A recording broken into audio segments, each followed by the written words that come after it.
I am Vinnie Totterton, folks. Your good intentions have been stolen, but don't worry. I'm here to help you get them back. You may be soft and succulent when we start this process, but hang in there.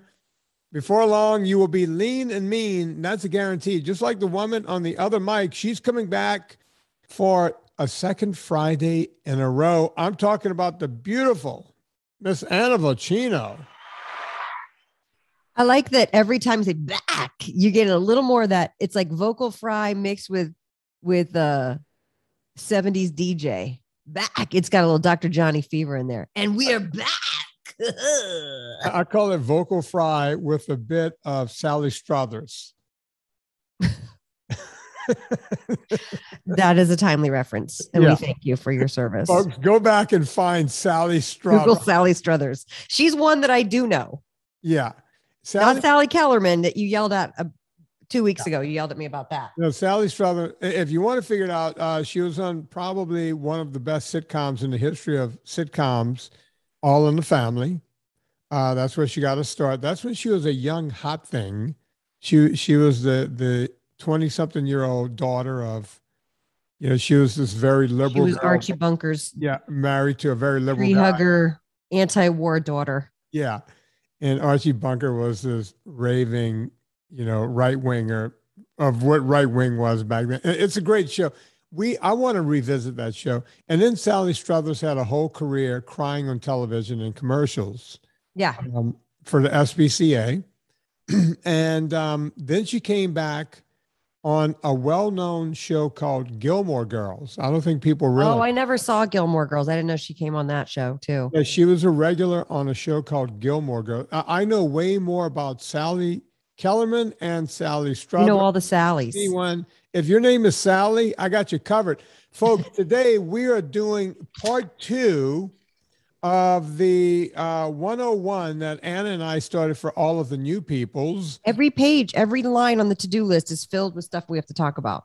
And Anna, for the first time maybe in the history of the show, we have notes because we have a lot to get through. We're just going to go right through it. Let me do 2 small bits of house cleaning here from the get-go. Number one, the Saturday show, if you're a new listener, is usually listeners who have succeeded, and we bring them on and they tell their story.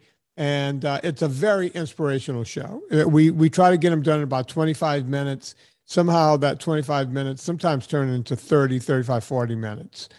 For the past couple of weeks, I've been running best of Friday shows in order to help people who are learning about low carb NSNG and what we do catch up. So we've been running different, Friday shows on Saturday, some of the best ofs. So that's why we're doing that. No, it's not because I can't find Saturday guests. People have been writing to me. I will do this for the next couple of weeks, and then we're going to go right back to our regularly scheduled program there. Also, my company, NSNG Foods, Ultrafat, Andy wants everyone to know we are up to date. Woohoo! For all of the new listeners, we have been weeks and weeks behind. We created this product called Ultrafat. No, you do not need this product to succeed in losing weight. The product is a high-fat food that comes in a packet that is convenient to carry with you, and we came up with it out of necessity. I thought I was making this for people who hike, camp, people who drive long distances and can't get to good food. This is a quick snack, something that will tide you over. Lauren uses it on the golf course. He takes him to the golf course. That's what we learned. It's not just cyclists and hikers and joggers and people doing triathlons and we found out people who fish, hunt, play golf. Mommy started. I was going to say, mom boxes. Mm-hmm. This product went off the charts, along with the fact that we couldn't get all the product. We couldn't keep up because of shortages and so on and so forth. That is all back in the house now.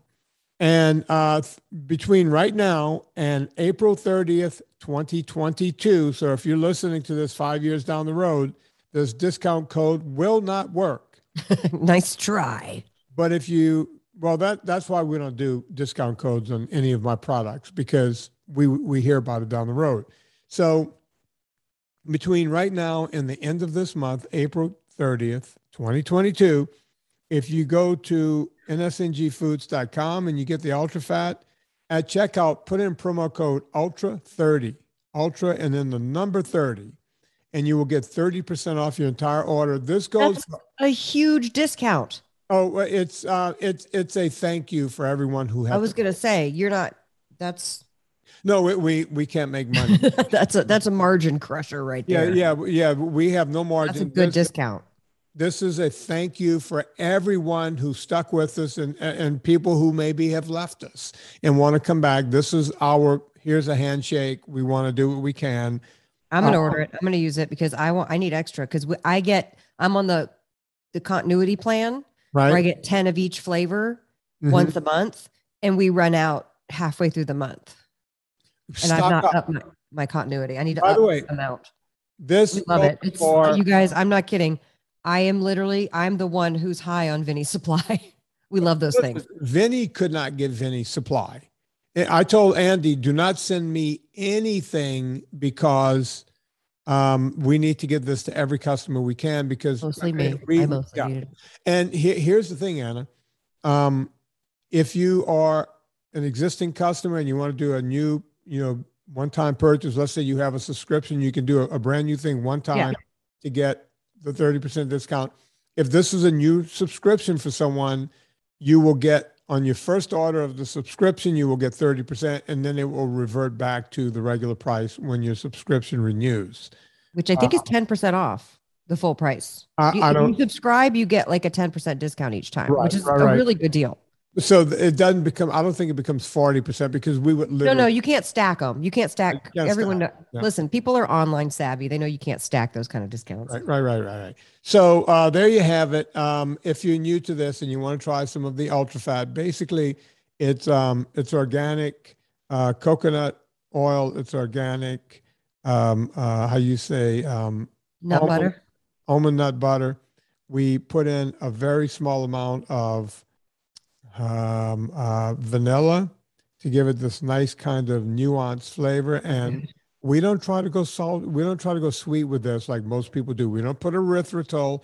We don't put xylitol. We don't put monk fruit. We don't put any of that crap because as you learned last week on this Friday show, that is all BS. What we do add is ultrasalt to our Ultrafat from our other company. If you're watching this on the video, this is our Ultrasalt. It's an electrolyte product. We add it right to the nut butter, and it gives it a savory flavor. People can't describe. They go, there's something about that vanilla along with the coconut oil, and it just gives it so good. Incredible flavor. And get it now because it's going into grocery stores and Whole Foods and the Sprouts and everywhere else. That's the other thing. They've been wanting this stuff, and we couldn't even catch up with our own customers. That's how hot. Think of the group Destiny's Child. We created Beyonce. That's right. Basically what happened. That's right. Anna. Okay, what are we going to start with here? Let's just dive in. Okay. So I don't know where we left off, so we're going to dive in. Well, we left off, we were talking about the grains, and we were about to talk about potatoes, and we called it. So, but then since that show aired, I don't know about you, but I got a ton more questions and a lot of folks who were confused about things. So I don't know if we go through this list and then answer those questions. If you want to start with the first thing that was out of people's mouths was, do we need to count? Let's start with counting macros. Okay. What's a macro? We think of macros as generally, there's four. There's fat, protein, carbohydrates, and alcohol. And people go, wait a minute, alcohol? Yeah, because it doesn't fall under any other category. I mean, try Googling carb content in wine, and it'll be all over the place, the results, because wine is its own macro. So we call alcohol its own macro around here. So there's four. And we say that only two are necessary to not only live, but sustain a perfectly normal life. You only need protein. Protein is all of the breakdowns of every amino acid. and that's what builds. That's the building block for every cell in your body. And then you have fat. Fat is needed for life. Your brain uses it. Your brain prefers it, right? Your brain will use sugar if it's available, but your brain prefers using fat as fuel, not to mention every part of your body uses fat as fuel. Go on. Hold on. I'm already going to stop you because literally everywhere I hear, your brain needs sugar to function. Your brain needs glucose to function. I hear that. I read it in articles. I hear people talk about that. Can you please disabuse us of this notion? Okay. First off, I use the word disabuse correctly, or is it disavow us of this notion? I don't know. I don't know words. So the bottom line is that we do have a certain amount of sugar in our body to maintain homeostasis. And that's the teaspoon you were talking about of glucose? We talked about that last week. Okay. You do not have to consume any carbohydrate or sugar, period, to maintain that sugar content in your body. Zero. You don't need it. Okay. There's a system by which we will make sugar called gluconeogenesis. And as a matter of fact, when people are starving and your body starts catabolizing itself, it catabolizes muscle along with fat, and it turns some of that muscle is protein, into sugar, and that's how the body lives. So there is a certain amount of sugar your body needs. We don't have to consume it because it's such a small amount. We talked about that last week. I'm not going to regurgitate that. Go back one Friday and listen. But your brain doesn't generally use that sugar. Now, if we go below the amount we need, your body will shut down. We've seen athletes, they call it bonking. Usually you see it with people who run marathons or whatever, they'll bonk, where the brain goes, okay, you've dipped down into the sugar way too far. You haven't given me any nutrients to go with, and that becomes a problem, right? We have people running marathons, triathlons. I climbed Mont Blanc. God only knows how many hours that took. I climbed Mount Whitney 6 or 7 times now, 5 or 6 times, on zero, taking in zero sugar. I've done it fasted.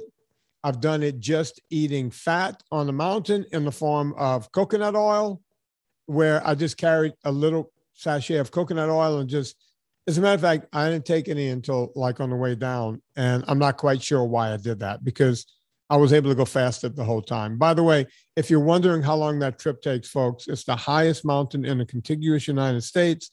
It's just shy of 15,000 feet. It's 14,500 samat. And it's 22 miles round trip. So you're basically doing a marathon almost on a mountain. And it could take, I never rush. I think the fastest I've ever done is 12 hours in zone 2. And the slowest I've ever done was 14 hours in zone 2. Famously last summer, when Don Coddington and I, my climbing partner, got separated, we were wandering around the mountain looking for each other for a couple of hours, and we still got up and back in 14 hours. You can do long distance stuff and never take in a carbohydrate, if you're fat adapted. If your body is used to running on sugar, if you're one of these people that's consuming sugar every 20 minutes while you're running, if your body is not fat adapted, you will, in fact, bonk. Your brain will go, I'm shutting down. I need sugar right now. I know it sounds weird, but once you become fat adapted, this goes away. And people who think that I'm kidding or I'm making this up or I'm insane, go talk to the not hundreds, not thousands, but tens of thousands of people who have followed along now and gone, oh my God, I couldn't believe it. I never would have believed it. Nothing in the books around anatomy, kinesiology, physiology will tell you this until some more common, more recent studies done by people like Stephen Volek and Stephen Finney and Jeff Volek. Yep. And Sami Inkinen and the people over at Verta Health. Also, Dr. Tim Noakes over in South Africa has done tons of studies on this. You can go find these studies now where what I'm saying is the absolute truth. By the way, if you get the back episodes of this show, you will hear the people like Sami Inkinen and Dr. Tim Noakes. Tim Noakes has been on the show probably half dozen, maybe 9 times. These people are incredible. Those are the kind of shows I've been bringing you guys on Saturday. So you can go back and listen to those shows right now. I don't want to get too far in the weeds about. No, I want to keep us on track. So can I say this about macros? Because people are going to want to know, well, how do I get fat adapted? Well, usually, like if you're doing Atkins, they will tell you, make sure you reduce your carbohydrate intake for the first 2 weeks to a net carb intake of 20 grams of carbs. And then that sends people down the rabbit hole of counting. Right. So then you start counting and then you slowly increase your carbs until basically you start to put on weight again and then you back it down again. And that's the short explanation of how Atkins is managed. Right. So you wind up landing somewhere between 20 to, let's say, 80 carbs as your daily intake, depending on your body, whatever you need. Now, what do you propose that's different about that? How is NSNG different than that? All right, it's different. Well, we're the same as Atkins from the get-go. You need to cut out as many carbs as you can. Not for 14 days, as Atkins has always purported. I believe that you need a solid month. Anna will yell at me and say 45 to 60 days. And that is true for some people who have been metabolically broken for a long time. Some people live like that ongoing. My favorite, Scott King. I talk to these people. They just, and by the way, I live like that. I don't eat much in the way of carbs. People go, well, what about, you never enjoy yourself? For the audience, I'm going to name drop here. My good friend, Howie Mandel, who happens to be Jewish, cannot stand to, Jewish people can't stand people not to enjoy themselves with food. I don't know what that is. It comes from. That's not exclusive to the Jewish people, you realize. Yeah, Italians do that too. Yes. So we would go eat somewhere and he would have a little something and he would go, is it okay if I eat this in front? I say, yeah, I'm fine. And then he would ask me if I would ever go off. And it's like, yeah, every year for Christmas, not what you eat between Christmas and New Year's is what you eat between New Year's and Christmas. I will have, whatever comes around, especially if I'm in Europe. The folks that don't know, my wife is European. And by the way, for whoever started the rumor that Serena and I are broken up. What? We're not broken up.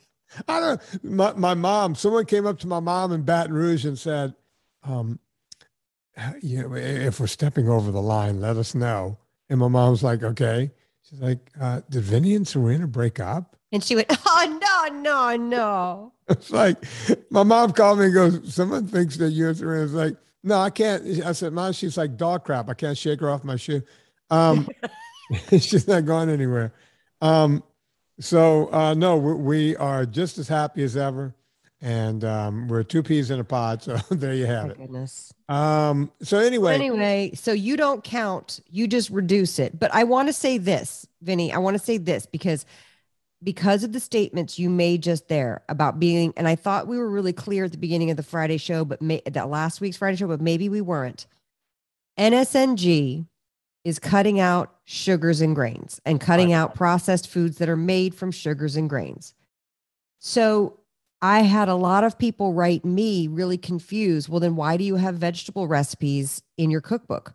Why do you have pork chops with an apple cut up in the pork chop recipe that's pulverized in the Instant Pot? I'm confused. So we will address that stuff. And I will say too, when I say 45 to 60 days, I'm not necessarily saying go straight carnivore for 60 days.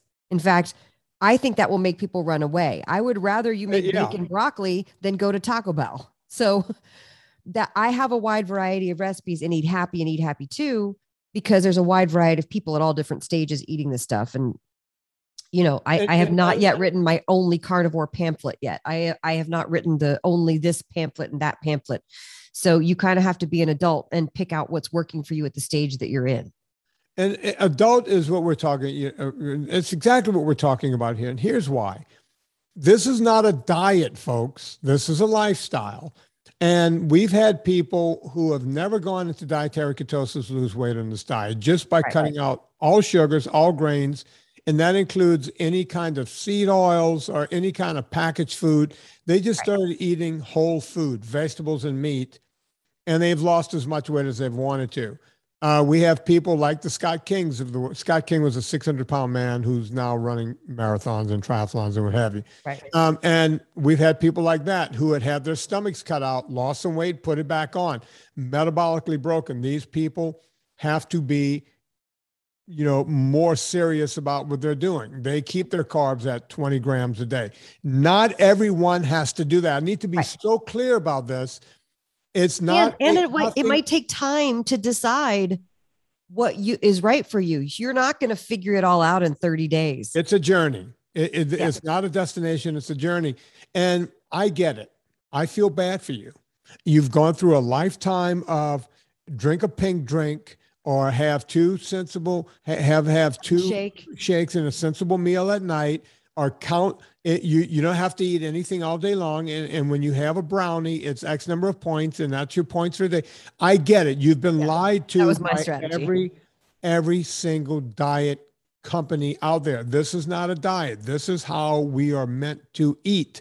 That's the difference, right? But we set up the first 30 days for people who are metabolically broken or people who really need to do this. Some people, they'll go, I'm going AF, the NSNG AF. The AF stands for as fuck. I'm not sure how that became part of Thank you for explaining what AF means. Yeah, but some people don't know. People write to me and they go, what's NSNG AF? I get that all the time. What's the AF part? Wow. It's like, you have to ask Vinnie what a catchphrase means. Yeah, don't call That's me. pretty bad. Yeah, Gran Torino over here usually does not know. Get off my lawn, AF. Folks, if you need to know, I'll call Anna to figure out what AF meant. At any rate, that's where we are with that. So, go on. Yeah, no. It's all good. So the counting thing, if you're eating real food, the idea being, and by the way, this was me at the beginning as well. You can go back if you buy the old podcast, you will hear me ask Vinnie, well, what about a parsnip? Because the steak came on a parsnip puree, but isn't that better than mashed potatoes? He's like, yeah. But do you want to just have cauliflower instead of parsnip? And it didn't, it's a journey. You kind of figure out. Let's say you go NSNG for a while. Right. And then you're like, well, you know what? I've been NSNG for a while. I'm just going to have one of my kids' chicken nuggets and maybe I'll grab a couple fries off my husband's plate. And then, you know what? I'm going, church is having potlucks again. And I'm just going to have a couple bites of that thing. And then I'm just going to go do this thing and that. And then all of a sudden you start to put weight back on. You'll see very quickly that your body responds. You'll figure it out. So the reason why, and I didn't know this, that there was actually sanity behind what Vinnie preaches here, because I came from diet mentality. I came from an anorexic background, starving myself, trying all the diets. And it's all rooted in lack based, and it's all rooted in, if I could just be good enough at this diet, then I'll finally lose the weight and I'll be worthy and I'll lose the weight and I'll feel good about myself. Right. And this is literally the opposite message. It's actually like, no, you're going to actually get in the kitchen and rediscover food. You're going to have some things that feel decadent. You're going to have fat probably for the first time in a sense that in a healthy way. You're going to eat butter on your food, or you're going to put olive oil on your food. It's going to feel really good. And it's going to feel confusing because you're going to feel like you're doing something wrong. And then, for example, like I have a 31-day meal plan at my site. And in that, I know when somebody's new to this, Vinnie says, my favorite cereal is bacon and eggs, because bacon and eggs are wonderful. We're used to eating them almost every day, right? Yeah. If somebody's new to it, they might need to change it up. They might not be ready to do bacon and eggs every day until they're ready to do bacon and eggs every day. And that's okay. So for example, I have the grain-free blueberry muffin recipe in the 31 days. Yes, those are on plan. Because here's the thing. I purposefully put little things in there like that throughout the meal plan so that you're not like completely just having to shift. I would rather see you stick with it long-term and then go at the end of that 30 days. You know what? I noticed when I made those blueberry muffins, I ate all 6 of them instead of just 1. Right. Because it's about being tuned into yourself and about knowing yourself. And you're not tuned in. When you're coming from the standard American diet, you are totally ruled by your hormones. male or female, because you're like, I just want to eat. Blah, blah, blah. And if you have a lot of weight to lose, it's at your fat body, like literally the fat in your body has its own hormonal ecosystem happening, telling you that you need to feed that fat every so often.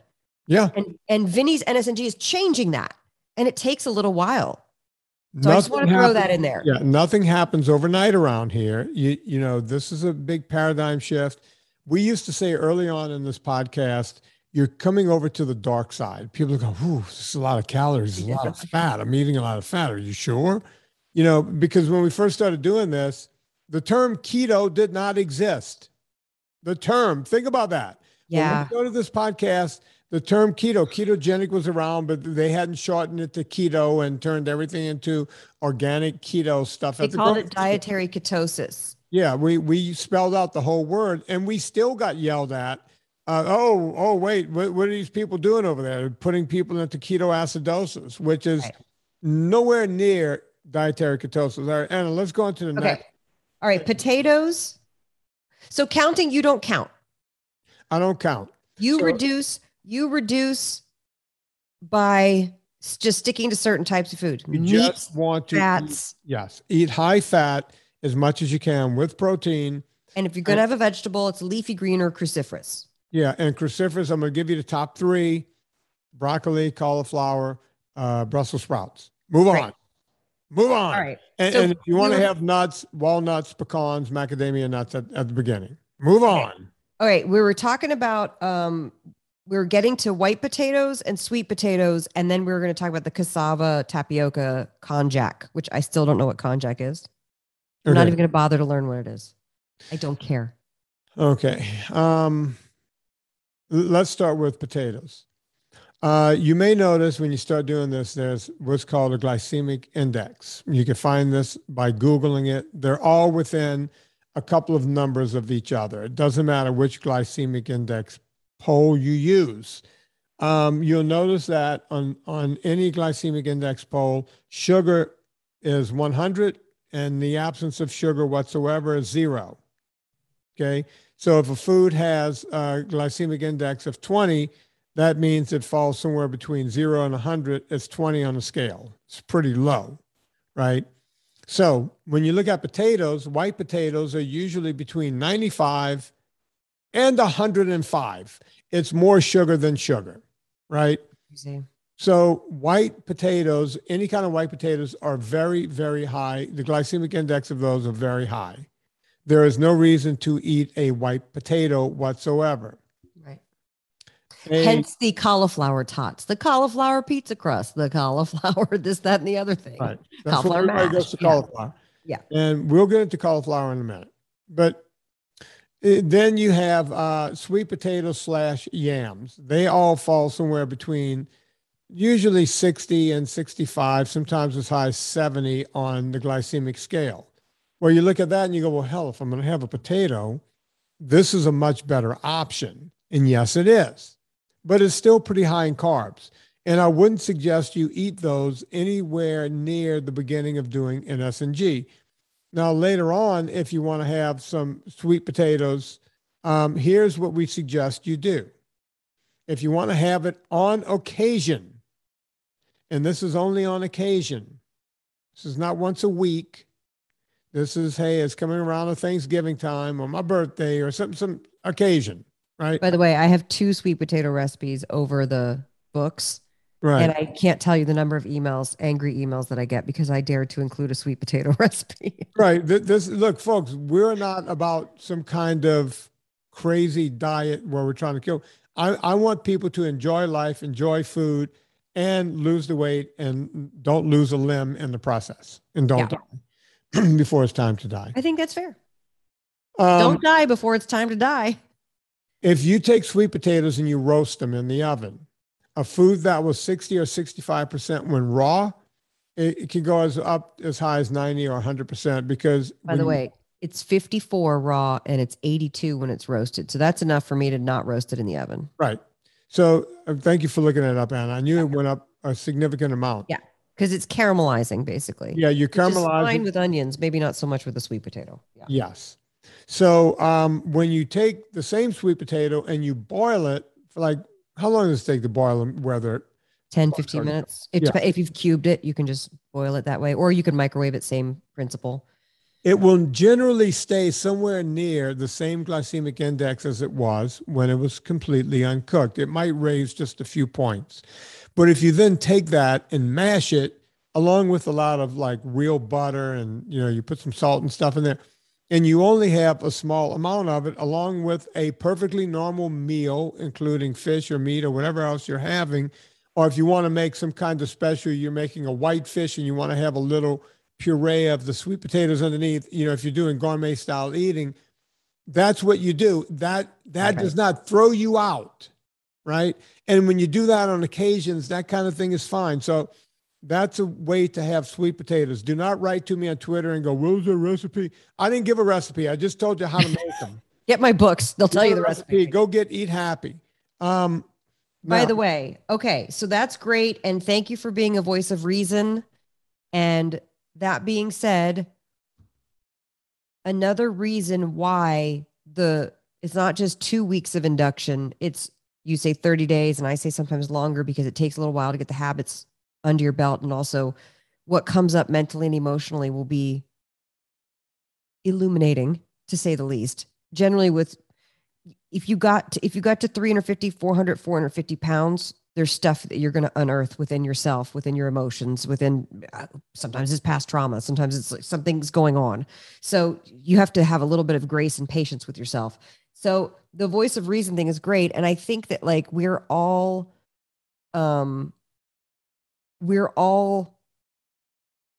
trying to like go on this journey of figuring it all out. And so if you are sitting there making and hammering the sweet potatoes or the muffins, then you kind of know, like, you're a grown up, when you're eating addictively, you know what I'm saying? Folks know that, right? Right. Like it's the same thing. You can still use something that's a good food addictively. So just be aware of that. This process of going NSNG will illuminate that for you. So you want to talk about I'm just oligosaccharides? Yeah. No, let me finish here. Oh. Cassava, I forgot that one. Yes. Cassava, tapioca, Konjac. Yes. All right. So whenever you see anything made with cassava or tapioca, it's a starch. It's a starch that has a lot of carbohydrates. And by the time you make a pizza crust with it or anything else, see, by using cassava or tapioca, they could get away from using the term grain, because people like me made the term grain a no-no. So they said, okay, how can we find other starches that are not grains? Or they find potato, they find cassava, they find tapioca, and they use that, right? And even when you see things like cauliflower crust, right? Because guys like me said, you can have cauliflower, but you buy it commercially. Don't you do it. Exactly. What happens is they might have a little cauliflower in there, but by the time they add in cassava and everything else, now you have this big muddle of carbohydrates. Now, Konjac, I get asked about Konjac all the time. And I love them, especially when Suzanne Plachette, oh no, wait, that's Kojak. Konjac is along that same family, but for whatever reason, the carb content is a lot lower in Konjac. Like a whole cup of Konjac, I think has like 3 or 4 grams of carb in it.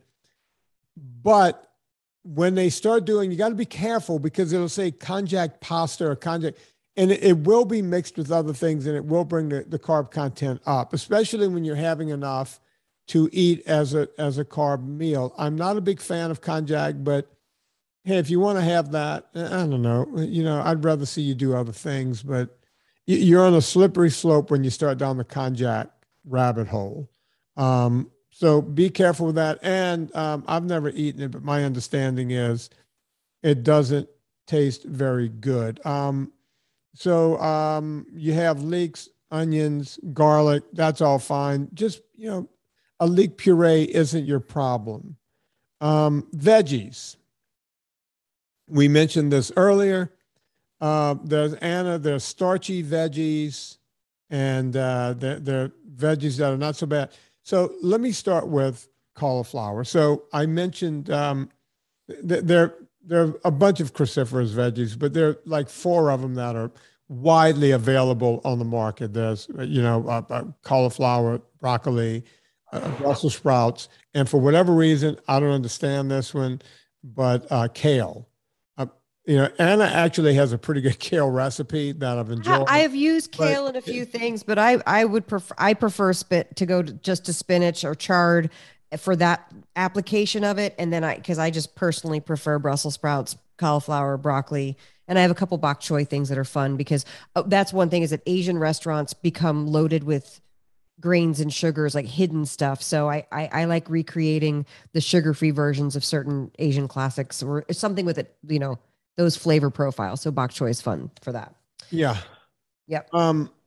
Okay. Now, let's go back to cauliflower because they figured out how, cauliflower, people like Vinnie and the Vinnie like people, they will eat the crap out of cauliflower.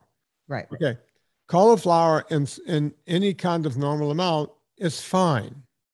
So you're eating a meal, you're having some florets of cauliflower, that's fine.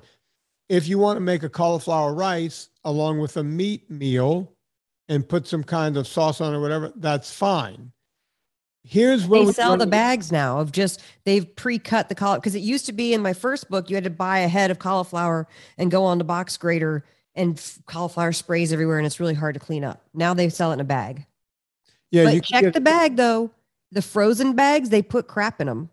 The fresh bags are generally just cauliflower. I never bought pearls. So I didn't know. What kind of crap are they? I haven't bought frozen ones in forever, but somebody sent me a picture of like a Green Giant or a Bird's Eye, like one of the big companies. And it said it was like broccoli and cauliflower rice. Means all that means is it doesn't have rice in it. All that means is that it's cut up broccoli and cauliflower into rice-sized pieces so that you can put it in different applications.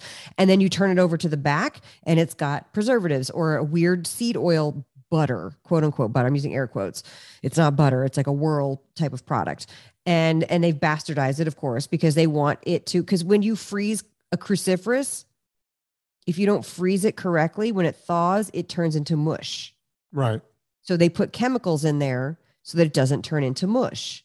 And this is what I'm talking about buying whole fresh foods whenever possible. It's not always possible. Sometimes you got to deal with that, but just check the ingredients on the back. Never take it for granted too, that your favorite product, that they haven't changed the formula. Always pick it up. Just take a look. Yeah. They're always changing formulas and everything, which is crazy. I did not know that. Usually the stuff you buy refrigerated from a Trader Joe's seems to be okay. Oh, it's fine. If it's refrigerated, it's generally just like the cauliflower pre-grated in like a food processor and then bagged up. Yeah. It is easier than doing it at home. So, Anna has a bunch of cauliflower recipes and they're all good, but you can't start relying on the store-bought stuff. I mentioned a few minutes ago, Power and yeah, they're adding stuff to it, cassava and what have you. They say it's keto and you flip it over and it has brown rice flour in it. Yeah. They do everything. So, and by the way, I started with the ultimate low carb pizza crust, which uses almond flour at the base of it. And then a mom wrote me, which by the way, if you want to get me to invent a recipe, tell me that you're a mom and your kid's allergic to something. And that's the first recipe that I will invent. So that's why I invented the cauliflower crust recipe, which is amazing, but you have to press all the water out of it. Like it's a lot more work than the almond flour one, which you can throw together. And then somebody wrote me and said, those two both are too high in carb. I want to go carnivore. So then I invented the pork rind crust recipe. Those are all at my site, by the way. And then somebody said I'm dairy free. So then I invented the dairy free version of all those. So there's no shortage of pizza crust recipes that you can try. And then eventually you'll find that at some point you make that as a treat and you don't really have it anymore. I made a pizza recently. And I think it was the first time in like 3 years. Dear Anna, I am allergic to not eating chocolate. Anna goes, I'm allergic to not eating chocolate. Yeah. Can you invent no, I do get notes and it's sometimes really sad. Like my friend is allergic to literally everything and I'm trying to make her a dessert and she can't even have a fruit or anything. And I'm like, well, she might not get dessert. Like, I don't know what to tell you. Yeah. I can't fix every problem, but I'll try. I get that all the time on the phone calls. It's like my doctor says, it's like, oh boy, here we go. Yeah. Okay, that's great. I'm going to cross off cassava. All those like filler starchy. They're in between because technically they're not a grain, they're a tuber. Yeah. And but have you had at Fogo de Chao is a great chain restaurant that's a Brazilian steakhouse, and they just bring out the meats and you have a card, right? You turn it over to green when you're running to eat the meats, and you turn it to red when you're full. Sure. And so they also have a really great salad and vegetable bar, which is so it's really perfect for the way that we eat. However, the one weak spot, and especially for somebody like me who's gluten free, and I never get I just can't even have the bread basket because of being a celiac. They make those Brazilian things out of the cassava flour, those little cheesy, and you can see how starchy cassava flour is. It's like a sticky, starchy. It's a great replacement for gluten flour because it replicates the properties of the binding properties of gluten. And that's why they use it. And it's super high in starch. But then through marketing trickery, the food companies are like, let's call it grain free. And then somebody who's going NSNG, well, I can't have grains. I can have this thing. I can have this cassava flour cracker. Right. And then you wonder why you're plateauing for 6 weeks and you're buying a box of that crackers every other day at the grocery store. There you go. And every day when I do the consults, and it's the same thing. It's like, hey, just spoke to a guy. I lost 80 pounds. I got another 80 to go. I've been sitting at the same weight for 3-4 months now. And my first question is, what's different? Nothing. So then I started interviewing him. And you see, whenever you start talking to them, then they start going, oh, yeah, when my wife had the baby, then we started and I started and and you don't realize it seeps in. Yeah. The bad habits seep in, and in your mind, you're still doing everything else right, but you don't notice the seeping, right? It just kind of seeps in and you get comfortable. They say you want to boil a frog, start it in, tepid water and just keep turning up the heat. And they call it carb creep. Yeah. Okay. What's next? Leeks, onions, garlic, or fruit? Let's do fruit. I did leeks, onions, and garlic. Oh, I must have been tuning out. I have other things to do. You can have leeks, onions, and garlic, folks. Great. Yeah. We love it. Fruit, low glycemic fruit. Okay. Low glycemic fruit includes berries. I could be an asshole here and go, well, avocado and olives are fruit. Yeah, okay. And tomatoes are fruit. Don't you hate those people? Yeah. Like, yeah, I like vegetables. I love tomatoes. It's a fruit. Okay, we get it. You're the guy nobody wanted to sit next to at lunch when you were in school. You're that guy, and you're still that guy, and that's why. That's the guy who writes that says you put a comma where you should have put a semicolon in the thing. You're like, all right. Thanks. An Oxford comma. Oh, by the way, I'm a huge fan of. I love the Oxford comma. Fight me. Andy and I. It provides tremendous clarity. No, Andy and I rail against the Oxford comma. No, it's just too. It's like naked. Like, why would you? How could you leave it out? Because in proper English, it doesn't exist. The Oxford comma was created at Oxford. Oxford comma.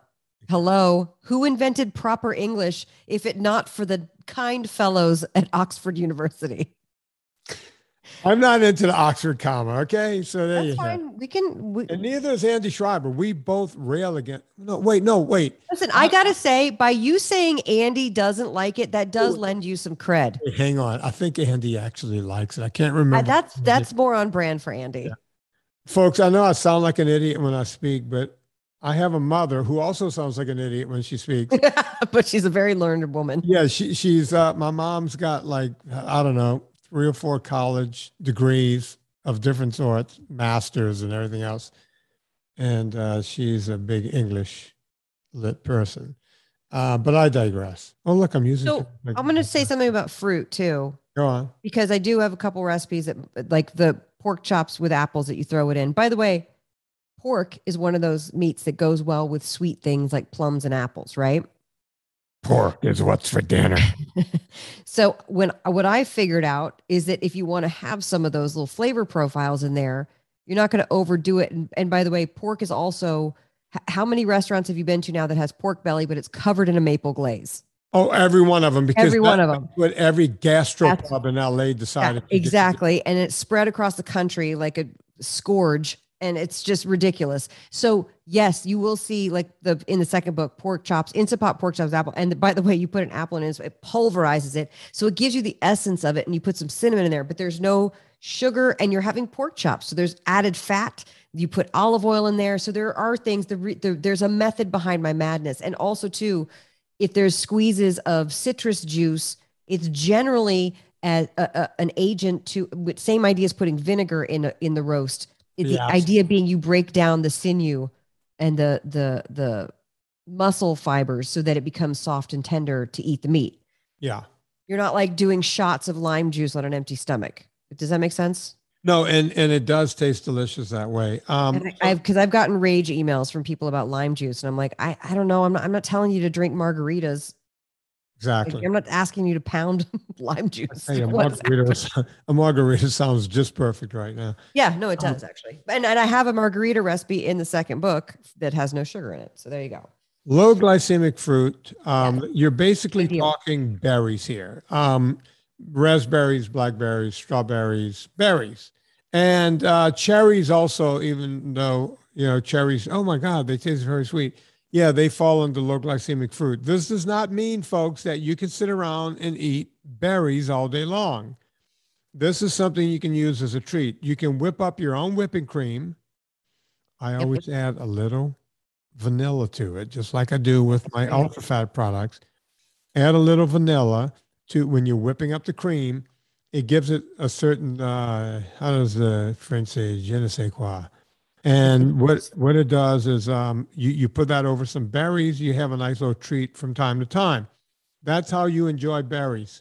Every now and then, it's a little higher on the glycemic scale, but things such as pears and apples, what Serena will do is we'll bring out the charcuterie board after dinner sometimes, especially when we have guests sitting around the table.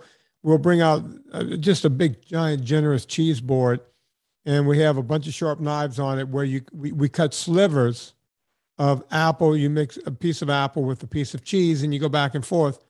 That is not going to raise your glycemic index. You figure if I eat somewhere between 7 and 10 prosciutto.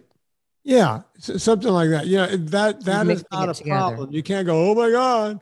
And by the way, peach in season. Like I wouldn't have a peach now.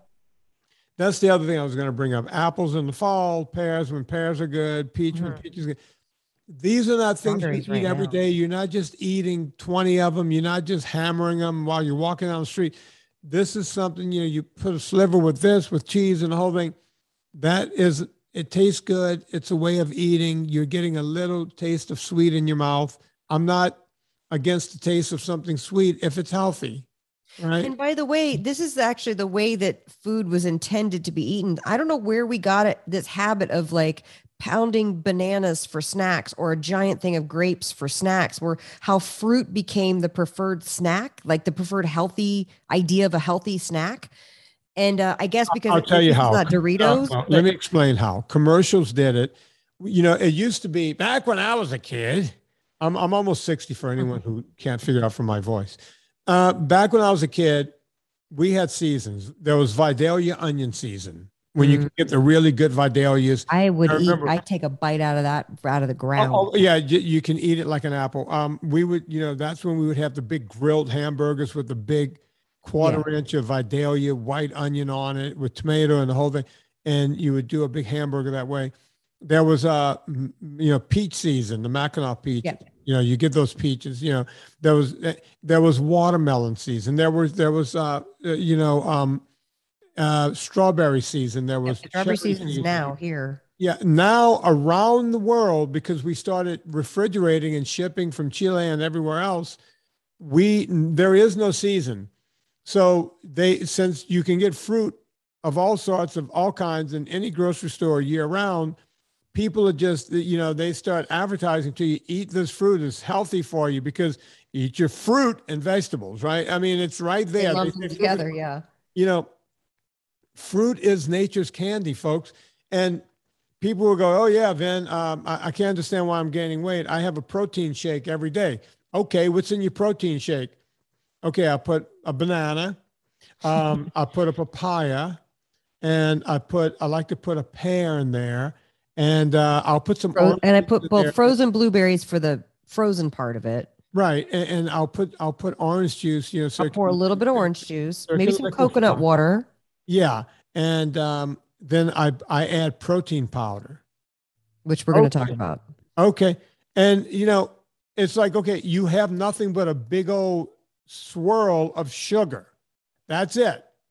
You would have done better eating 2 pints of ice cream. I am not being funny. That's how much sugar you have when you eat bananas, papayas with orange juice. And then, by the way, the protein they would put is like vanilla protein. It's like, I put the vanilla protein and it makes all the fruit taste like creamy.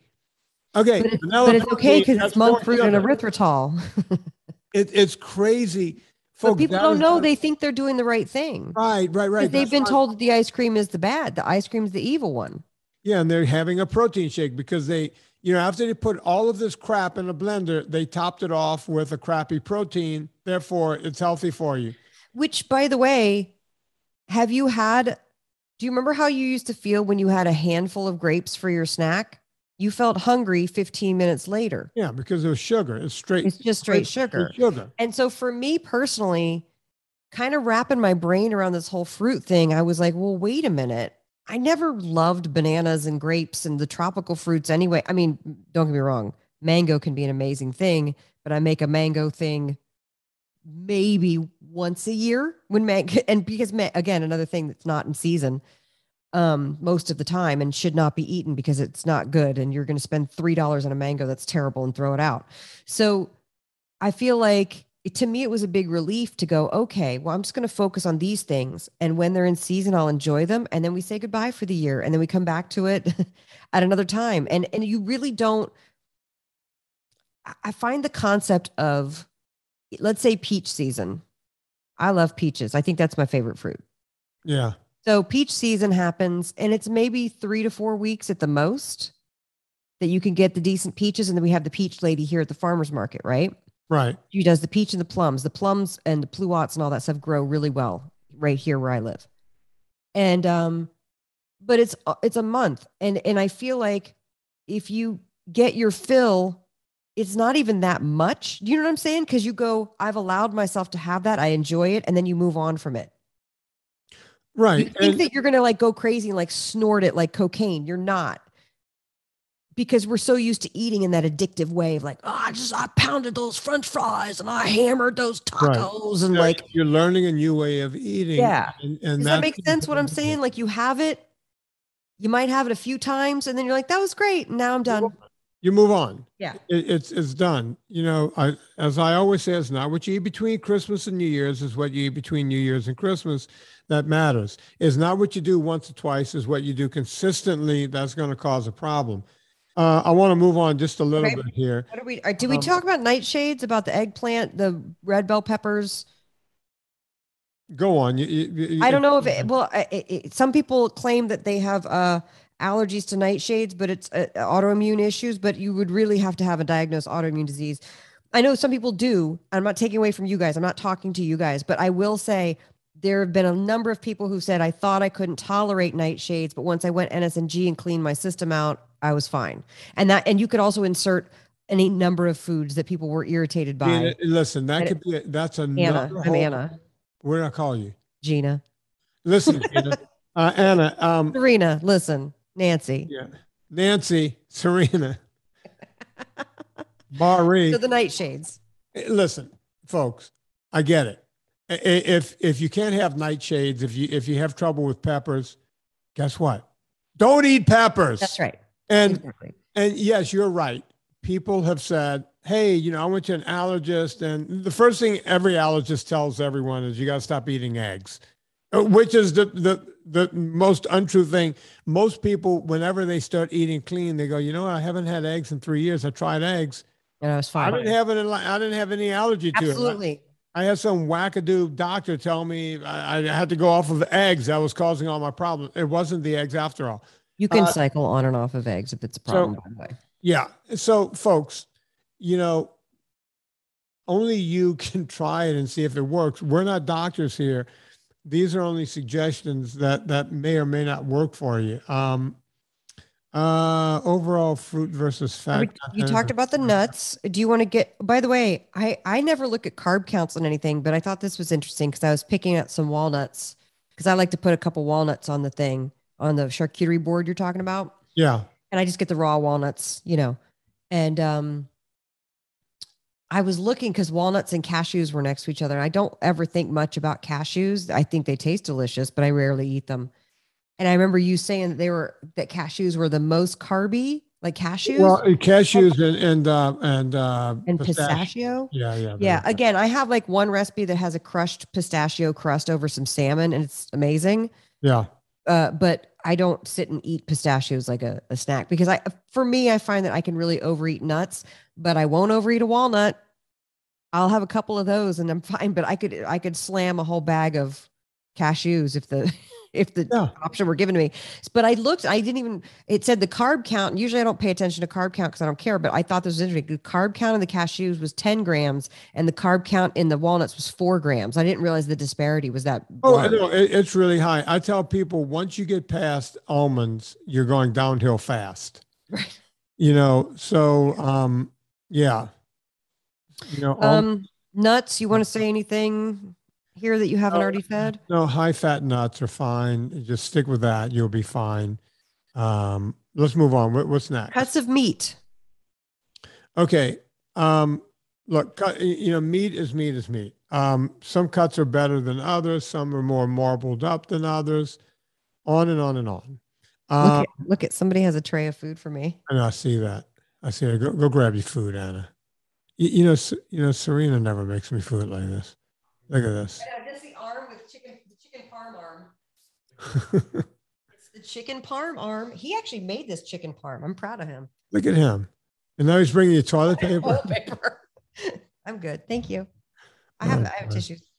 He made this with the almond flour, seasoned it, fried it in the pan, did you put puttanesca on this?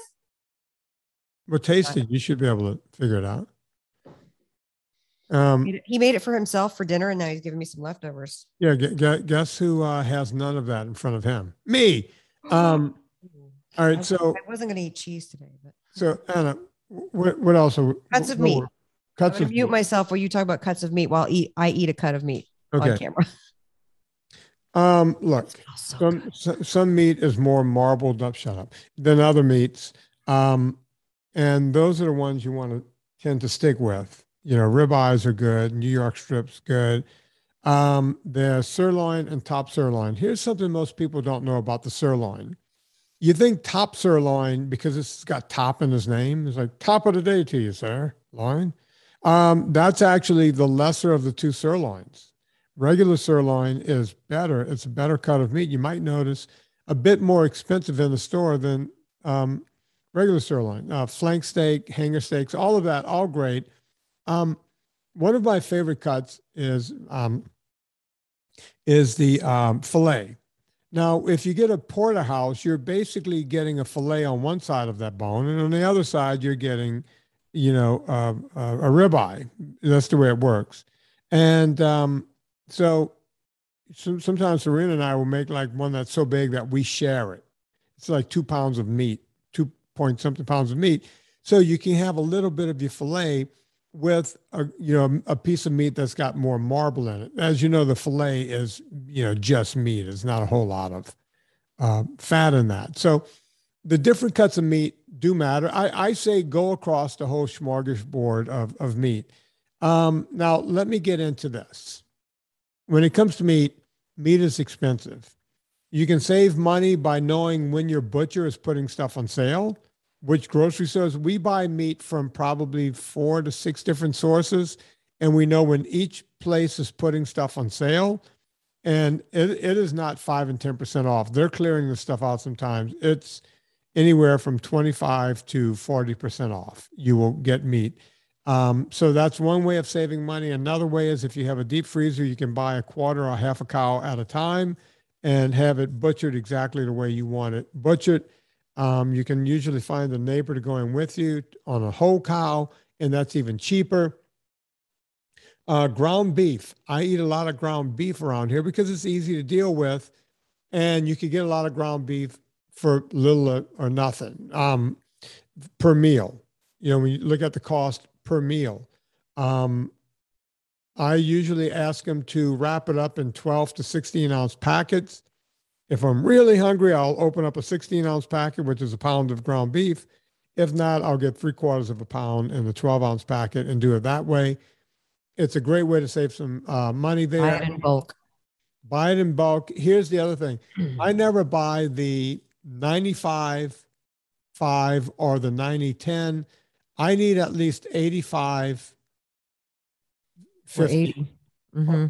But my favorite store, I go to a place called Harris Teeter. They do 75/25. And I got to tell you, that is, if you can find someone that does, 25% fat in your ground beef, you are welcome. Don't drain it off. No. Just let it all stay in when you cook it. Let it all stay in. Oh my God, that's the best. That keeps you sated just all day. It's just good for you. I also want to say this about beef is, grass-fed and grass-finished is good meat. Here's the problem. Sometimes it tastes a bit gamey, and people don't like the gamey flavor of it. It becomes an acquired taste. Yeah, I don't mind game, but I don't even like gamey beef all the time, right? Especially in a hamburger. I want it to taste like I always know a hamburger to taste. So if you can find grass raised and grain finished, that's going to give you more marbling in your meat. It's going to take away some of the gaminess. They do that at restaurants a lot now. They've sourced grass-fed, grain finished. Yeah, and that means I know the diners want to have that kind of a steak. Yeah, they want to have that. So that's where we are on that. If you cannot afford grass-fed, grain-finished beef, it doesn't mean you can't do this properly.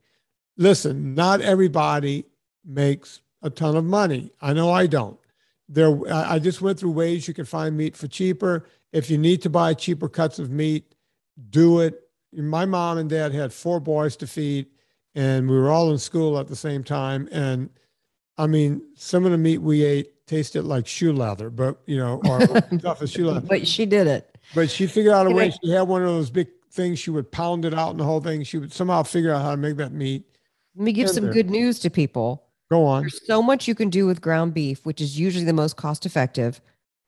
There's so much that you can do with chicken thighs, with drumsticks. So those are fattier cuts of meat that are always less expensive. And I feel like they're coming back into style, but like they're still much less expensive than chicken breasts, which is good because you'll eat that and eat the chicken skin.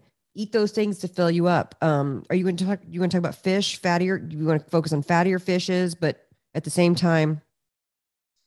Okay. Fish is its own thing. Okay. Shellfish and whatnot. Fresh versus farm raised. There's a lot that's out there about that. Look, of course we can all afford farm raised salmon over fresh. It's just that much cheaper. Farm raised over wild caught. Yeah. That's what I meant to say. Yeah. Wild. Folks, listen. I eat a bunch of farm raised. It's not bad. It's not, the preferable stuff. Get wild caught when you can.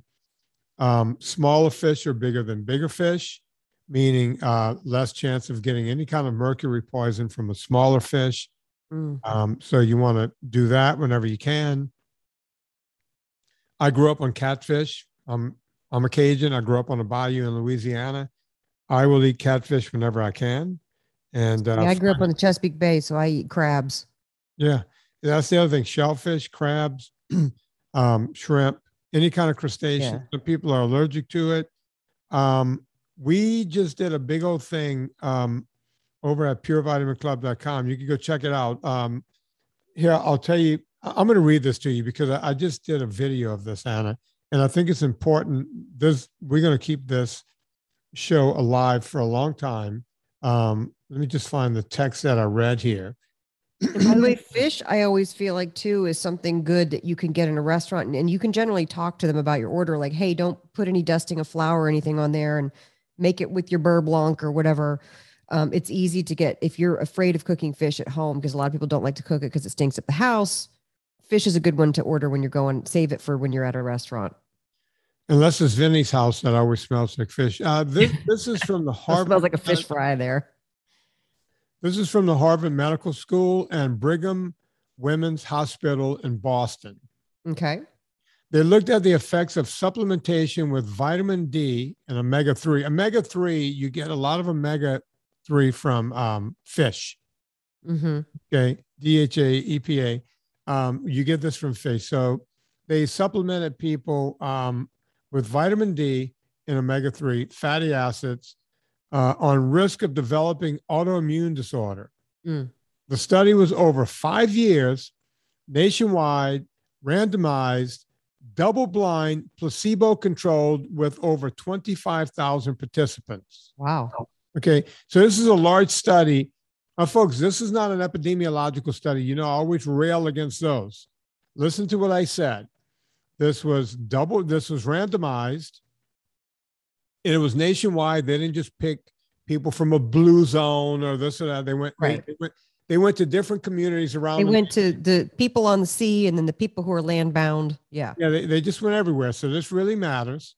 Over 5 years, randomized, double blind. That's, they do double blind so that no one can think they're feeling the effects of something. And the double blind means that the people doing the study are just marking down what they see. They can't start. They don't know. Numbers. Right. They can't mess.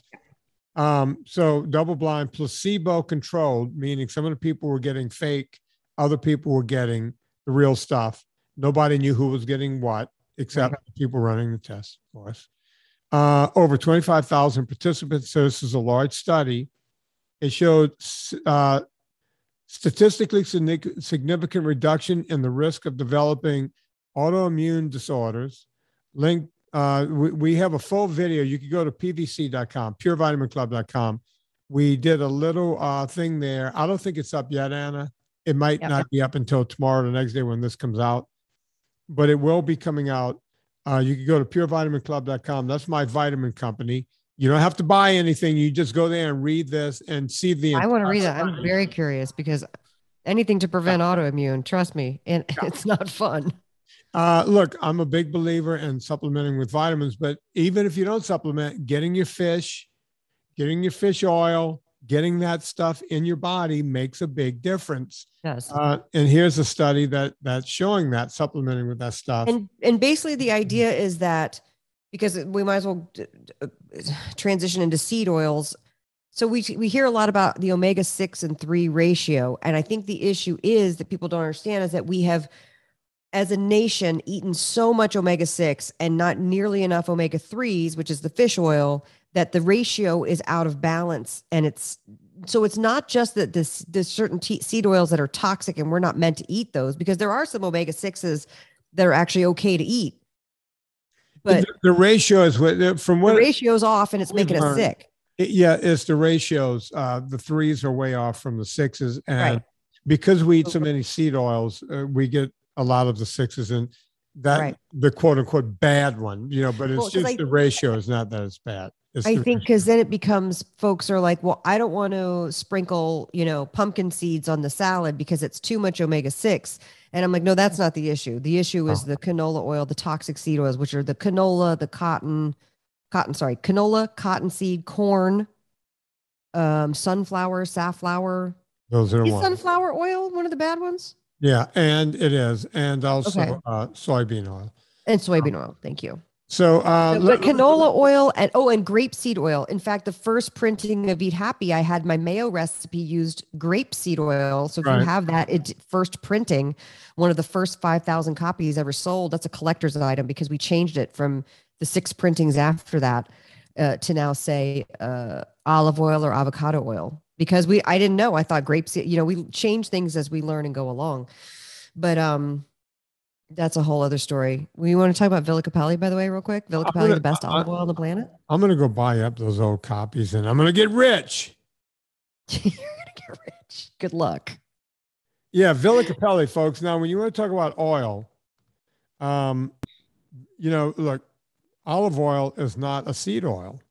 No. And someone was asking me the other day, little lesson here. They were going, wait, well, how is olive oil any different than, well, number one, it's not a seed oil. It's way different. They're not extracting it from, it's not heated and processed or anything. Cold pressed, baby.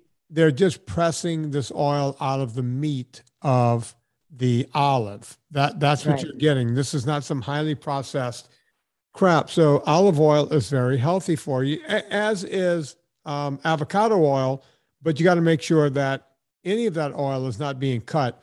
And that's the one thing we know for sure with Villa Cappelli. This oil is not cut. Now, if you're new to this podcast, you might say, well, wait a minute, what do you mean cut? Our wonderful government here in the United States, and no, I'm not some kind of anti-government guy. I'm not that guy. But look, they make deals with these big companies and they go, look, we need to cut this oil. We need to have a higher yield here. So they allow them to cut it up to 40% with seed oils and still call it 100% pure olive oil. It's actually a little more pernicious than that. It's not like they're like verbally allowing them. They just don't say anything. And the olive oil companies just do it. The big companies, to increase their market, they just do it. So it's even more dark. And we always recommend the book Extra Virginity, The Sublime and Scandal of the Olive Oil World by Tom Mueller. Yeah. That's a great book. Larry Olmsted, who we've had on this podcast, Real Food, Fake Food. They go into depth on this. And Larry Olmsted, of course, goes into the fake fish and the fake cheese, wood pulp stuff and all that, the cellulose, all that crazy shit that's been put into our food supply. And olive oil is no different. And so having found Villa Cappelli and having stayed there in 2011 and watched them make it with my own eyes, it really speaks to the thing that I'm talking about over and over again now, which is know your food producers.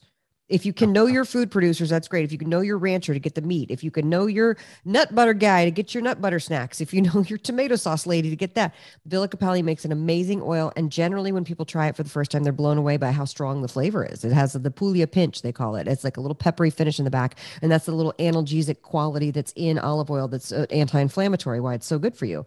And I saute vegetables. I cook, chicken in it. I'll fry up things in it. Like pan fry. I'm not talking about deep fry. I don't waste it on a deep fry. Although people do, they do in the group. And then I also use it in all my salad dressings and marinades. So go get Villa Cappelli olive oil. You can click through the banner at vinnietordrich.com, or you can go straight to villacappelli.com. That's CAPPELLI, villacappelli.com, and use the discount code Vinnie, VINNIE. You'll get 10% off your order each and every time. And if you're too scared to spring for the 3-liter tin, we get it, but just know your second order, you're going to get that 3-liter tin because you're going to want to have the full supply on tap. Cured meats, protein powder, full fat dairy, alcohol. Okay. Can we knock those out real quick? Yeah. Cured meats, not your best bet, but in a pinch, they're okay. And people go, well, how do I know it's good? Usually the stuff you get from a high-end deli, the stuff that's coming out of Italy, Spain, these countries where you see the whole big thing hanging there and they're cutting some of this meat off for you and you're taking that home and you're slicing that up. If it's got Oscar Mayer written on it or Jimmy Dean or anything like that, it's going to be more crap in it than it's worth. I'm not a fan of that stuff. So go get the good stuff from a deli. And when you're at it, enjoy some good stuff like capicola. Get roast beef. You could get, they'll have, you could get roast where they'll slice it thin for you. You can get, what are the ones I'm thinking of? Besides roast beef, Anna, come on, help me out here. Why am I losing mine? Prosciutto, salami, pepperoni. Yeah. Well, even bacon is a cured meat, even though we don't eat that raw. And people do get confused because they see either dextrose or maltose or sugar even in the ingredients. And so when you cure meat, you're packing it in a mixture of salt and sugar. Very rarely do people just pack it in a mixture of just salt. Right. I think prosciutto is just salt. I don't think they put sugar in the prosciutto. I can't remember. But so that's why you'll see it listed in the ingredients, but maybe 0 carb on the nutritional panel. So what you're looking for, you want something with added sugar. So avoiding things like maple bacon, like avoid that because that's obviously added sugar. But if you see dextrose, but 0 grams of carbs, it's because it's been used in the curing process and then they clean it off. It's not like that sugar soaked into the salami and you're eating sugar salami. If they've added it, you'll know by the taste and you'll have to throw it out. But most of the high end ones that Vinny's talking about, they're not doing that. But that's generally why people get confused by that label. And you got stuff like corned beef and so on and so forth. These are things you can have. They travel well if you want to bring them for lunch every now and then, this sort of thing. You're out, baseball season's coming up. You're going to be out there with the kids and the whole thing. These are things you can do, right? And they travel well in ice chest and what have you.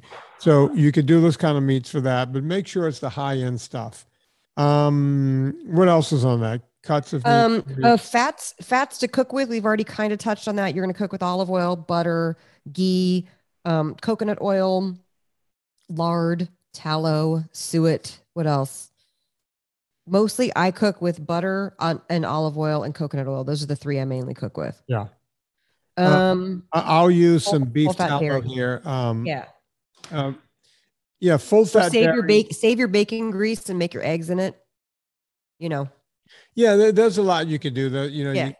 Stuff that your grandma used to do. That's basically what we're doing here. Full fat dairy. Everyone they go, hey, you said I could have yogurt, but I see there's 11 grams of sugar. Yogurt, you got to remember, dairy has lactose. Lactose is a sugar. Here's the deal about lactose. Half the people in the world can live on lactose, live on dairy and lose weight. The other half can't. I have no rhyme or reason as to why some can and some can't. The sugar affects some more than others.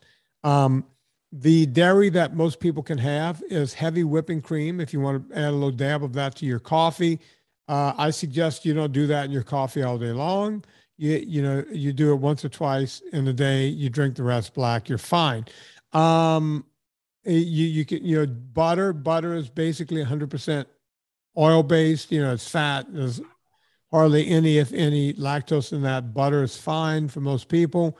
If you can't handle dairy, there's something called clarified butter or ghee, spelled Ghee. You can have that sort of stuff, no problem. If you live in Europe, you guys are more lucky than anyone else because you can usually find milk fat as high as 10, 11, 12, even up to 15% in your yogurt. Here, if you find 5% milk fat, you're lucky. Every now and then a brand will come out with 8 or 9%. For a long time, God, what was the brand that had like 9 or 10%? And then they went away again. I can't remember. Doesn't matter because they quit doing it anymore. Siggy? Was it Siggy? It was Siggy. Yeah, Siggy had like 9 or 10%. Yeah. It was so creamy and so rich. And then it went away again. Whenever you're cooking, you can use creme fraiche. You can use anything like that to add cream to any kind of meal. That's going to have a higher fat content. So that stuff is good. Did we cover it, Anna? Did we cover Alcohol. Wine and beer. If it's not distilled, it's not going to be your friend. So wine and beer is pretty much off the list. Yeah. Now, some companies, because we've become such babies, even with our drinking habits, started adding, just like Anna was mentioning with the bacon, where they added maple syrup and all this kind of stuff. Right. They're doing that with alcohol, like with the Skinny Girl pre-made cocktail, which they say is lower in calories, but they put sugar in it, right, to make it a thing. Well, I'm gonna get to that in a second, but we're talking about, before we get to the mixers, we're talking about things like Jack Daniels. You'll get Jack Daniels maple or honey or whatever. They're literally adding Fireball, any of the stuff. So even if it's distilled, it's got to be distilled liquor without any added sugar to it, right? Stuff like Cointreau and all this kind of stuff is full of sugar. Do I need to come out with Eat Happy Kitchen sugar-free Fireball? I would try it. It's not going to taste good. So it's just going to be cinnamon and whiskey, so you can just make it at home. Scotch, bourbon, gin, vodka, tequila, all fine. when you start adding mixers to it, like Skinny Girl's a mix, right? It's a mix you add to. I don't think it's a mixer. I think it's it's actual low calorie pre-mixed, like margarita and cosmopolitans, things like that. You see how They're filled with chemicals. Okay, yeah. Speaking of filled with chemicals, White Claw and all these kind of things in a can that people are drinking now. Well, White Claw uses the fake sweeteners too, so be prepared for intestinal distress. Yeah, if you're go down that road. You'll get drunk and you'll have the squirts. Congratulations, you win. Fun. It's not worth it, and they don't even taste that good. Don't rate me saying I love my White Claw, Anna. Don't you say that. Don't speak evil about my White Claw. Because they're all from the South. Yes, they are my people. I've been looking far and wide for a replacement for my Zima, and I'm going to go straight to White Claw, and I don't need your guff about it. And yes, I have shit my pants on multiple occasions. I'll pray White Claw, but that is my choice. Yeah. And I say, that's right. Your body, your choice. Your body, your choice. Go have your White Claw if you want to die. I'm sorry I stereotyped all White Claw drinkers, but I'm from the South, so I'm allowed to do that. I think it was off the air over at Corolla. They had me taste a White Claw. Oh, it's revolting. And like I tasted it and they saw the look on my face and everyone there said, we wish we had a camera. Were you like... And then I said, obviously you guys doctored this. This tastes horrible. And they said, no, that's White Claw. What it tastes like. Oh, I had one and I was like, this is horrible, but I guess we're drinking these, so I'm going to drink it. And then I got an upset stomach and I was like, okay, why? It makes no sense. Nope. So, folks, that I got good cocktail ideas, but the idea too is like, when you're really playing mixologist, it's complicated. You won't want to make you know what I mean? Just make one and enjoy it and have your cocktail and then eat your steak. Yeah. Call it a Friday night. Yeah. Do what I do. Be like me. I'm a pretty cool guy. Although I will say, if your focus is on losing weight, you probably shouldn't drink for a month or two. Give your body a break. People don't like to hear that, by the way. I let the people in the consults all the time. All the time, Anna.